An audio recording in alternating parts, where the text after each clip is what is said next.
Sorgicland, dans l'école des sorciers, il y avait un élève réputé pour ses maladresses. Il s'appelait Cosmo. En réalité, Cosmo tentait toujours de développer ses pouvoirs magiques, mais à chaque fois, ses enchantements prenaient une tournure à laquelle il ne songeait pas. Cosmo venait d'avoir 18 ans et passait la majeure partie de son temps avec Lucius. C'était son ami de toujours. On ne comprenait pas ce que ces deux-là fabriquaient ensemble. Lucius ne lui ressemblait pas. En vérité, c'était la tête pensante, et Cosmo agissait pour lui. Lucius n'aimait pas étudier. Pour lui, soit on avait la magie dans le sang, ou pas du tout. Lors d'un cours de sorcellerie, le professeur demanda à la classe de former des duos pour fabriquer une machine à voyager dans le temps. « Nous pouvons voyager dans le temps ?» s'étonna Cosmo. « Bien sûr, mais je ne vous demanderai que de fabriquer une maquette. Il est hors de question en fabriquer une réelle, » rétorqua le professeur. « Pourtant, ce serait trop cool, » lâcha Lucius en souriant. « Monsieur Kelling, » rétorqua le professeur, « votre époque ne vous plaît pas ?»« Oh non, monsieur, si !» La classe ne put se retenir de rire. Le professeur portait un long manteau noir. Il le regarda avec sévérité de ses yeux sombres. Son visage était constamment blême et ses cheveux se trouvaient aussi noirs que les plumes d'un corbeau. Quand le cours fut terminé, Lucius déclara à Cosmo qu'il fallait créer cette machine au plus vite. Le soir, après les cours, Lucius retrouva Cosmo dans un atelier. Celui-ci portait un bleu, ce qui le changeait de leur costume habituel lors de leur cours à l'école des sorciers. « Alors, tu as trouvé ?» demanda Lucius. « Suite à tes indications, j'ai d'abord créé cette potion. »« Cela ne ressemble pas à une machine à voyager dans le temps, » remarqua Lucius. « Non, cette potion te permet pour le moment de retourner dans le passé. »« Dans le passé ?»« Oui, mais moi, je veux voyager dans le futur, ou même aller à la rencontre des mondes parallèles au nôtre, » s'emporta Lucius. « Enfile ce costume et n'oublie pas d'amener avec toi cette potion. C'est celle qui te permettra de revenir ici. »« Ta potion va m'amener à quelle époque ? À celle que tu préfères ? Celle où Britannia n'existait pas. Celle où la magie demeurait sur Terre avec les humains. Trop cool !» Sans hésiter, Lucius but la potion de Cosmo, qui avait le goût d'un bon jus de pomme. Son voyage dans le temps ne se passa pas comme prévu.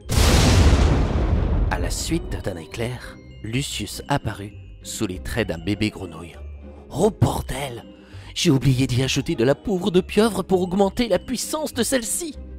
Complètement dépassé par la situation, Cosmo essaya d'attraper la grenouille, mais celle-ci sauta dans tous les sens et mit un peu de bazar sur le bureau du jeune apprenti sorcier. Cosmo se prit la tête entre ses mains et essaya de réfléchir rapidement. Il alla vers sa bibliothèque personnelle et parcourut les livres pour résoudre des enchantements ou des potions fabriquées avec maladresse. Cependant, il lui était difficile de se concentrer, car la grenouille ne cessait pas de croasser. Elle risquait de réveiller toute l'école au beau milieu de la nuit. « Lucius, ça suffit !» s'emporta Cosmo. « Ce n'est pas avec moi que tu feras des caprices !» Le bébé grenouille se tut aussitôt, étonné par le ton qu'il venait d'employer. Quelques instants plus tard, Cosmo trouva une solution, mais elle n'était pas simple. Seule une princesse pouvait rompre le sortilège. Malheureusement, il ne connaissait aucune princesse. Toutefois, peut-être que l'amour pourrait permettre à Lucius de retrouver ses 18 ans. « Je pense que tu vas avoir le droit à ton premier baiser », lâcha Cosmo à l'égard de son ami grenouille. L'animal regardait avec inquiétude Cosmo, et tant bien que mal, le jeune homme le rassura. Avec son esprit, il réveilla une de ses camarades de classe qui s'appelait Calista. Ce n'était pas n'importe qui, c'était la fille que Lucius courtisait de loin. Calista possédait des cheveux bruns et longs descendant jusqu'à la moitié de son dos. Ses yeux d'un vert émeraude veillaient à toutes les personnes de son entourage qu'elle appréciait. Cosmo en faisait partie. Quand elle arriva discrètement dans son atelier, elle découvrit le désastre que Lucius, sous la forme d'un bébé grenouille, avait causé. « J'espère que tu me réveilles pour une bonne raison, » déclara Calista. « J'ai fait une bêtise. »« Le contraire m'aurait étonné. rétorqua-t-elle en croisant les bras. Qu'as-tu fait, cette fois? J'ai transformé Lucius en grenouille. Tu as quoi? S'étonna-t-elle. La grenouille que tu vois là-bas sur le bureau. C'est Lucius. Sérieux? Osa-t-elle en laissant paraître sur son visage un joli sourire. Oui. Comment as-tu fait cela? Lucius voulait à tout prix fabriquer une machine à voyager dans le temps. Mais moi, avec ses calculs, j'ai préféré créer une formule. Cependant, il l'a bu trop rapidement. J'ai oublié d'intégrer de la poudre de pieuvre. Eh bien, désormais, tu auras le mérite de pouvoir dire aux gens que tu peux les transformer en grenouilles s'ils ne t'obéissent pas, plaisanta Calista. Mais moi, dans tout ça, pourquoi tu me réveilles? J'ai besoin que tu puisses rompre ce sortilège. Comment? Je dois trouver une princesse prête à embrasser la grenouille.